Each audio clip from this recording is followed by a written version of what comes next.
নমস্কার, আমি কানাই বৈরাগ্য, থ্যালাসেমিয়া হাসপাতালের ফাউন্ডার।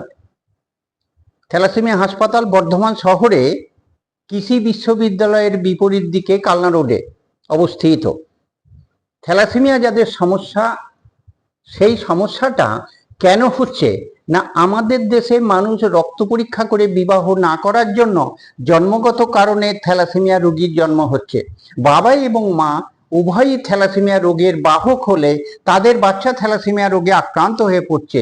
থ্যালাসেমিয়া রোগীদের সমস্যাটা আসছে বোন ম্যারোতে, তাদের অসমর্থ বোন ম্যারো, তাহলে সে নিয়মিত লোহিত কণিকা তৈরি করতে পারছে না, তাই তাকে রক্তের যোগানটা বাইরে থেকে দেওয়ার প্রয়োজন হচ্ছে, যাতে হিমোগ্লোবিন লেভেলটা পূর্ণ রাখা যায়। শরীরে হিমোগ্লোবিন কম করে থ্যালাসেমিয়া রোগীদের 10 রাখা প্রয়োজন।